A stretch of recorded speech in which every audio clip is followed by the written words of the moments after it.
So hello guys, it's me Jefferson Vlog. So for today's video, magluluto naman tayo ng sinampalukang hipon. Kahit mahal ang ating hipon ngayon is nasa 380.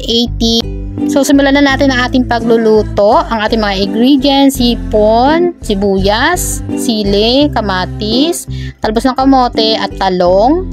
And then meron ako diyang pinakuluan na nasa sampalok.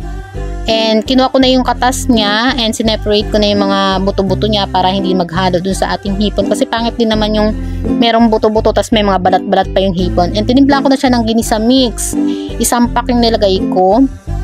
And then nilagay ko na yung kamatis and sibuyas. And hintayin lang natin niyang kumulo. So tinakpan ko na siya. And then after nyan, syempre, i-mix-mix natin yung ating mga ingredients. So ayan, hinihingal na naman ang inyong voice over.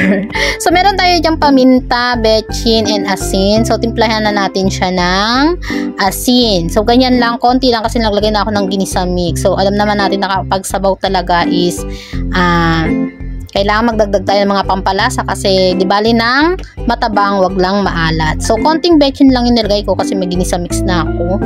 And then paminta, konting paminta lang kasi meron naman akong green chili.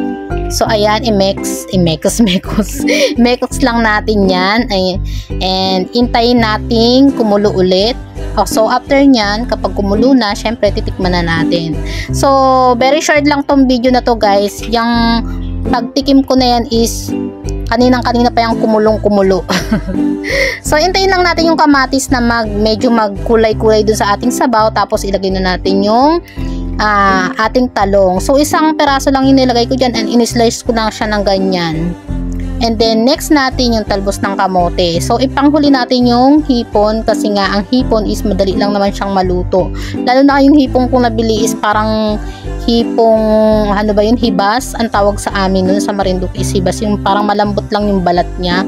So bawal siyang ma-overcook kaya dapat pang last siya. Buyoy. So pangla siya. So ayan, nilagay ko na yung hipon habang kumukulo na yung ating sinigang. And wag din natin i-overcook yung ating mga gulay. Dapat fresh pa rin. So ayan, nilagay ko na rin yung sili para sabay-sabay na sila. So isang kuluan na yan. So isang halo lang or pailalimang halo, tapos pinatay ko na yung apoy kasi baka naman ma-overcook, mahirap magbalat ng hipon. So dahil magmamahal na araw na, mahal na naman ang kilo ng hipon. So ang hipon ng price niyan is 380 and bumili lang ako ng kalahati and then 1/4 lang yung niluto ko, siguro 15 pieces lang, hala binilang. So ayun lang guys, thank you so much for watching. Goodbye, see you on my next video. God bless, keep safe.